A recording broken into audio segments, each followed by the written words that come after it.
I saved $120,000 to put down on a house. My parents used it to buy a condo for my brother and his wife. They said, family sacrifices for family, but the way I answered back still has them calling me every day. I trusted them with everything. That's the part that keeps replaying in my head. Not the betrayal, not the money, just the blind, stupid trust one handed over like a gift. I'd saved for 6 years, worked long hours, skipped vacations, watched friends build lives while I quietly built savings. I said no to everything that didn't get me closer to one goal: owning a home. By August, I had $120,000. It was my pride, my independence fund. Every dollar had a story. The bonuses I never spent, the promotions I fought for, the nights I stayed in with ramen while others drank cocktails. I was 31 and finally ready to stop renting rooms from strangers. The only hiccup was timing. The market was weird, and the listing I wanted fell through. I didn't want to park that kind of money in a regular account. Too risky with fraud and scams these days. My parents had a safe, an actual giant metal safe, bolted into their basement floor. My dad bought it after some breaking down the street 10 years ago. He always bragged it could survive a house fire. So, I brought them the money. Told them I just needed it there for a few weeks. They were supportive, happy. My mom even teared up and said she was proud of me. They knew exactly what it was for. I even brought over printouts of listings I was watching. They offered me dinner that night. I left feeling good, comfortable, secure. 3 weeks later, Aaron got married. My brother is charming. That's the word everyone uses. Charming, funny, always landing on his feet. He doesn't stick to jobs or plans, but he looks the part. And he somehow managed to find someone willing to marry him. Liz, I bought them a $2,000 gift card for their honeymoon. A stupidly generous gesture I now wish I could erase from existence. The wedding was nice. I smiled through it. I didn't suspect a thing. The text from my mom came 4 days after the wedding. So happy Aaron and Liz are settling into their new condo. It's perfect for them. I remember sitting in my car after work, rereading it over and over, not understanding. I hadn't heard anything about them looking. I assumed it was rented, or maybe their in-laws helped, but the pit in my stomach formed instantly. I called. No answer. I drove straight to my parents' house. My dad was outside mowing the lawn like nothing was wrong. They didn't hide it. They didn't apologize. My mom said it with a straight face. We used the money. It was for family. She said they'd helped Aaron and Liz put a down payment on a condo, that they needed stability now that they were married, that Aaron was going to get serious about work now, that I was single, still young, and would bounce back. My jaw was on the floor. They genuinely didn't think they'd done anything wrong. I reminded them it wasn't a gift, that I had trusted them to hold it, that it was earmarked, gone without even asking. My dad told me not to be selfish, that this is what families do, that I'd understand once I had a husband. I said I'd be speaking to them through a lawyer. And the police. That's when my mother lost it, accused me of being vindictive, of turning on my own blood, said I was trying to ruin Aaron's fresh start, that they borrowed it, not stolen it. Aaron didn't even bother to show up. He sent me a message later that night. You're being harsh. This is just temporary. You'll get it back eventually. Eventually. I haven't responded. I filed a police report the next morning. Since then, they've called every day. Emails, voicemails, emotional guilt trips. Even showed up at my door last night. But I didn't answer. They're calling it betrayal, disrespect, shame. But none of them are using the word that actually applies. Next step, lawyer. A friend of mine knows someone good, cold, direct, no tolerance for family games. She said, I'll need someone like that. And honestly, he's right. This wasn't just a betrayal. It was a full-scale robbery by the people who raised me, and I'm not letting it go. After the police report, I went silent. No calls, no texts, no explanations. I locked everything down. changed my passwords, froze my credit. I didn't want to find out 2 weeks later that they'd taken out something else in my name to help my brother's new life. I even called my bank to warn them in case someone came in trying to impersonate me. It was quiet for about 36 hours. Then they started showing up. My dad came to my apartment first. I didn't answer. He knocked for 15 minutes. I watched from the peephole. He paced like he was waiting for me to give in. I didn't. The next day, my mom sent me a 5-paragraph email about how Aaron had finally turned a corner and was going to work for some startup his friend was launching. That the condo was an investment in all of our futures. That if I pressed charges, it would destroy the family. That was her phrase, destroy the family, like they hadn't already done that. By the end of that week, my voicemail box was full. My aunt called, then my cousin. Even Liz's mom reached out asking if I could be more understanding. That one sent me over the edge. I blocked her instantly. My friend Megan stepped in around that time. She's one of those quiet, razor-sharp people who doesn't say much, but always knows exactly what to do. After the police report, I went silent. No calls, no texts, no explanations. I locked everything down, changed my passwords, froze my credit.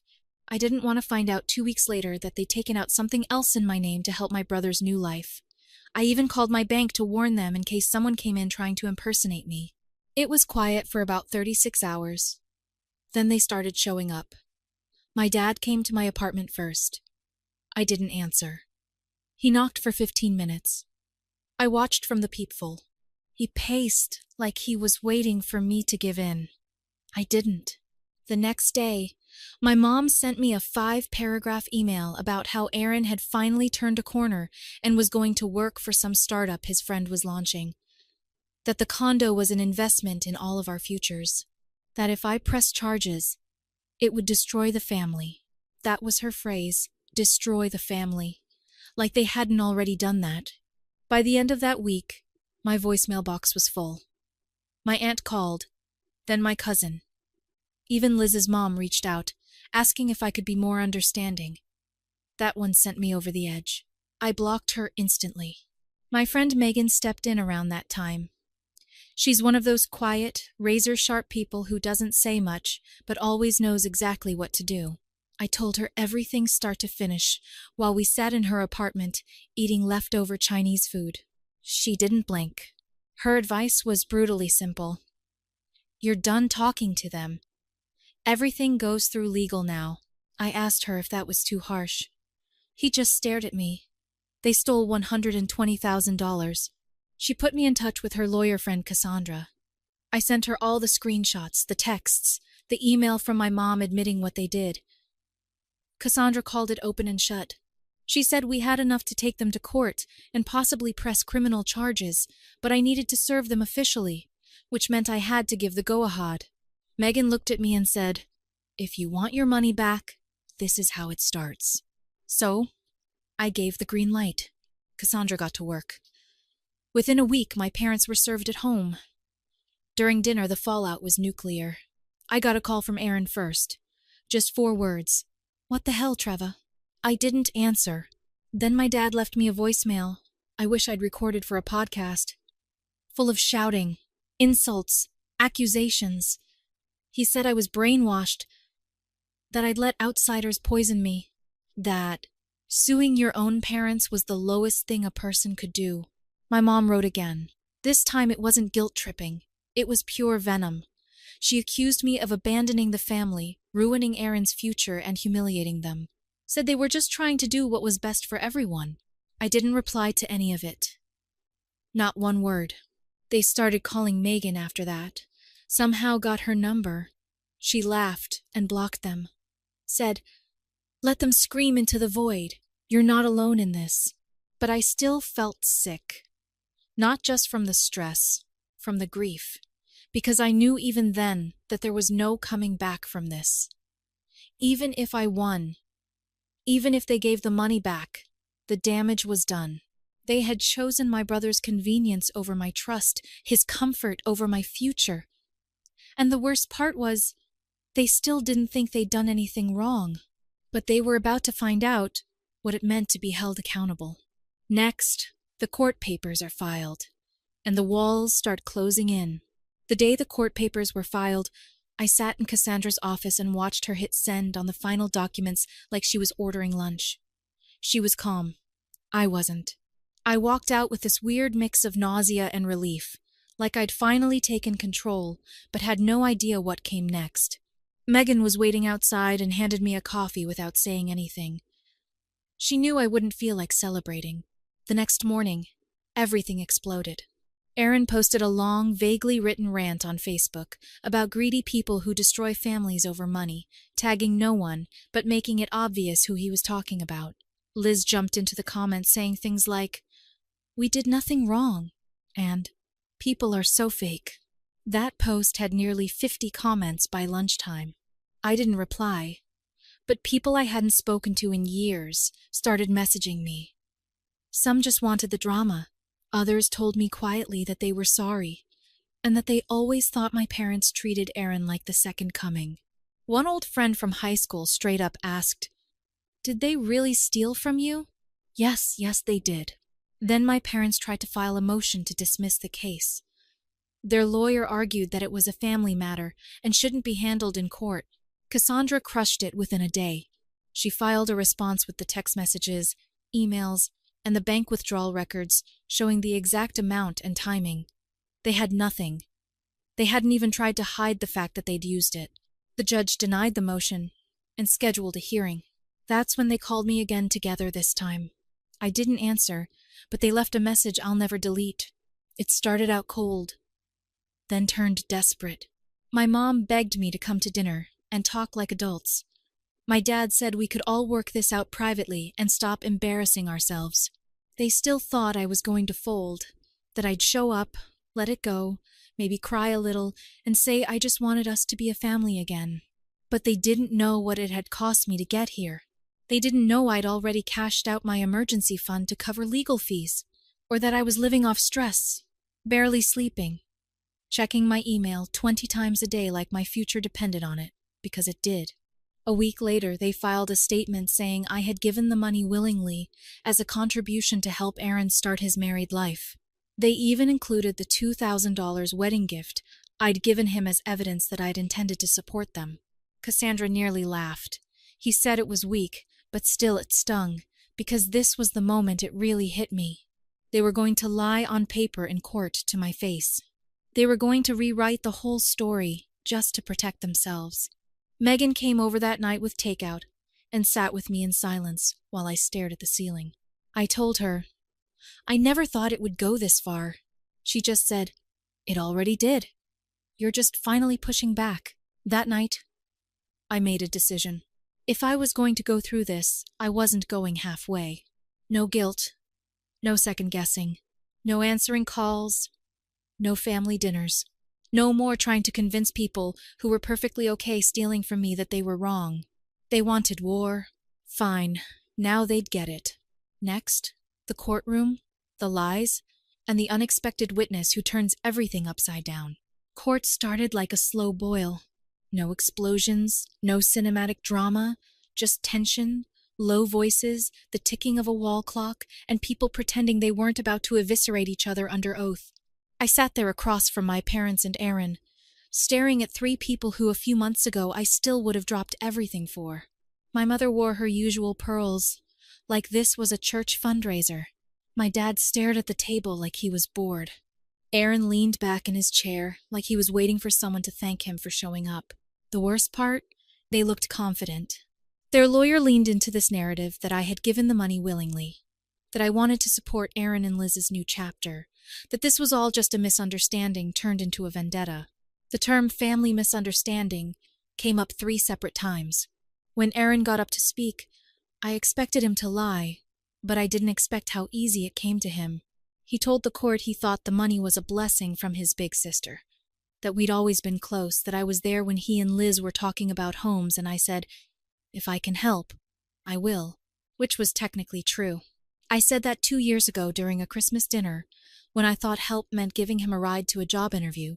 He was twisting things and smiling while doing it. Then it was my parents' turn. My mom's voice was soft, like she was the victim.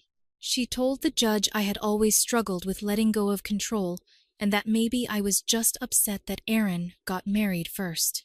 My dad talked about how hard it is raising two kids, so different, and how family has to make sacrifices for the greater good. Cassandra kept her face neutral the whole time, but I saw the corner of her mouth twitch once when my mom claimed I used to say I didn't care about money. Then we presented our side. The text messages, the emails, my screenshots of the bank transfers, the exact day I gave them the money and the conversation that followed, the listing I was going to put an offer on, the photos I'd shown them, all of it lined up. They looked stunned, as if they really believed I'd just sit there and let this happen.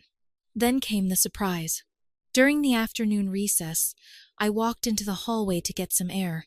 And there she was, Liz, standing near the vending machine, looking like someone had spun her around 3 times and dropped her into the wrong building. I didn't say anything, but she walked straight up to me. I didn't know where the money came from, she said. Aaron told me your parents were helping. I stayed quiet. I didn't trust a single word at this point, but you kept talking. I thought it was their money or a loan, something private. After the wedding, I asked him. He said you were okay with it and not to bring it up, but I knew he was lying. Then she looked me dead in the eye. If they call me up, I'm telling the truth. And she turned and walked away like it was nothing. I stood there for a second trying to figure out if I'd hallucinated it. I didn't tell Cassandra right away. I needed to see if Liz meant it. Turns out she did. The next morning they called her, probably thinking she'd back up Aaron's story and wrap it all in a bow. But the second she sat down, the energy in the room shifted. She said she'd always thought something was off, that I looked surprised when they told me about the condo, that she hadn't seen any evidence of me offering that kind of help. She admitted she was uncomfortable with how fast the down payment happened, and that Aaron told her not to ask too many questions. Then she dropped the line that sealed it. He said Treva doesn't need the money right now, that she's just mad because she's not married. My parents didn't look at her. Aaron looked like he wanted to disappear into the floor. After that, we didn't need anything else. Cassandra called it. That was the nail in the coffin. But I didn't feel triumphant. I felt hollow, like I was watching something I used to love burn down in front of me, and I was the one holding the match, even if I didn't strike it. We left the courtroom that afternoon with no ruling yet. The judge said they'd issue a decision within 10 days. Standard routine, anticlimactic. But the emotional damage, that was immediate. That night, Aaron texted me. Just 3 words. You ruined everything. No apology. No explanation. Just blame. I blocked him. The next morning, Cassandra called. The judge had made a preliminary statement. The ruling would be in my favor. Full repayment plus legal fees. They had 30 days to transfer the money back. Megan brought champagne. I didn't open it. I just sat on the couch and stared at the wall. They were going to return the money, but something else had been taken, and I wasn't sure I'd ever get it back. Next, the money is returned. The final confrontation and the words that ended our family forever. It hit my account early in the morning. I was sitting in bed with my laptop halfway through an email when I saw the notification pop up. 12,480美元. The full $120,000 I'd saved, plus the legal fees the judge ordered. Just like that. It was over. At least the legal part. I stared at the number for a long time. I should have felt victorious or maybe relieved, but instead I just felt hollow, like someone had put the pieces of my life back in front of me and expected me to know how to use them. Megan showed up 10 minutes later, with bagels and coffee. She didn't ask if the money came through. I think she already knew. I just nodded, and she handed me the coffee without a word. This means you can go house hunting again, she said after a while. I know, but it didn't feel the same. That money used to mean freedom, the future. Now, it just felt like evidence, proof of what they were willing to take and what I'd had to do to get it back. Around noon, I checked my voicemail. I wasn't going to, but I felt like I had to hear what they said now that the game was over. There were 3 messages. The first one was from my dad. He didn't yell. He didn't even sound angry, just cold. He said I'd made my choice and that I shouldn't bother calling again, that I'd embarrassed the family, that I could live with the money since that's what mattered to me. The second was Aaron. He called me pathetic, said I had ruined everyone's lives for a down payment. He actually used the word snake. He told me he hoped I enjoyed my empty little house alone. The third was my mom. She didn't say I love you. She didn't ask how I was. She just said you broke us, and hung up. By the end of the day, I was blocked. Everywhere. Socials, phones, emails bounced. Even mutual family members started going silent. And then the package came. Plain brown box. No return address. But I knew inside were fragments of our history. A snow globe I'd given my mom from a middle school trip. A birthday card I made for my dad when I was 10. Photos. Some torn, some not. Of me and Aaron growing up. Stuff they'd kept for decades. Dumped into a box like garbage. At the bottom was the wedding card I gave Aaron. The one with the $2,000 check. Still in the envelope, fitted. No note, just rejection. Packed tight. I sat there on my floor for a long time, going through it all. Megan eventually walked over, picked up one of the pictures, and said, "It's like they're trying to erase you." Maybe they were. Maybe that's exactly what this was, their final power move. If they couldn't control me, they'd pretend I never existed. The funny part was, I'd spent years trying to be the reliable one, the responsible daughter, the good sister. I'd put my life on hold for stability, skipped relationships, ignored burnout, kept my head down, all to build something real for myself and the people who were supposed to be proud of that. They stole it, then blamed me for being angry about it. They gave the money back. The judge made them. But it wasn't a gift. It wasn't closure. It was a transaction. And the cost was me. That night, I opened Zillow for the first time in weeks, looked at listings, scrolled through photos of living rooms, backyards, empty bedrooms. I could buy something now, tomorrow even. But I closed the laptop, because I wasn't just looking for a house anymore. I was trying to rebuild a life that didn't include the people I thought would always be in it. I used to think that blood meant something, that no matter what happened, family was the line you didn't cross. But they didn't hesitate. No, I can't even remember what it feels like to love them. Next, I finally buy the house. But when I step inside for the first time, something clicks, and I realize I didn't win. I just survived. Closing day felt like a victory. I didn't even want to celebrate. I signed the paperwork with a robotic kind of calm, nodded when the title officer congratulated me, and walked out holding the keys in one hand and a manila envelope in the other. Like I just finished filing a lawsuit instead of buying my first home. Because that's what it felt like. Not freedom, not joy. Just the end of a war. The house was nothing fancy.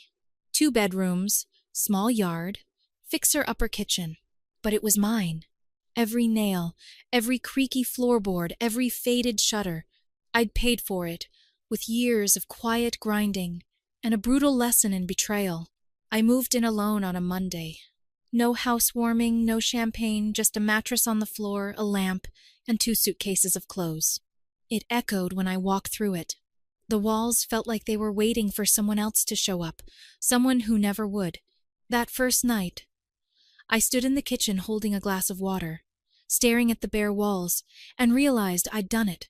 I'd finally bought the house I worked half my life for, and it felt like nothing. No congratulations call from my mom. No text from Aaron. No sign that I'd ever been part of their lives. I kept waiting for it to hit me.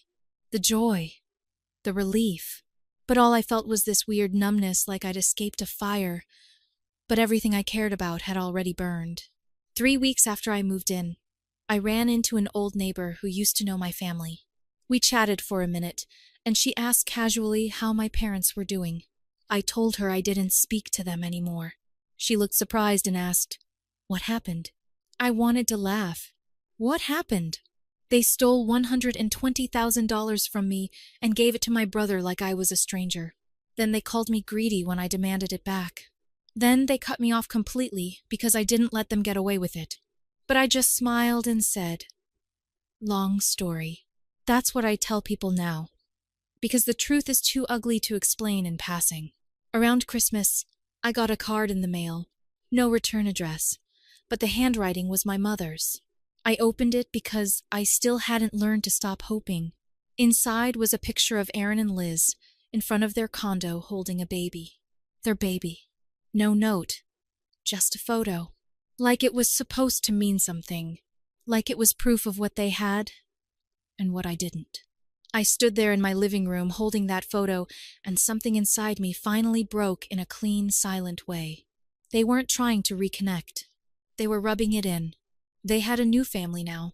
The golden son, his wife, and their perfect little baby. And I was nothing more than a past inconvenience they'd rather forget. I didn't cry. I didn't scream. I shredded the photo and dropped it in the trash because that was the moment I realized something permanent had happened to me. Not a phase, not a grudge, something irreversible. I didn't just lose trust. I lost love, and not the surface level kind. The core love, the one that says, these people are your family no matter what.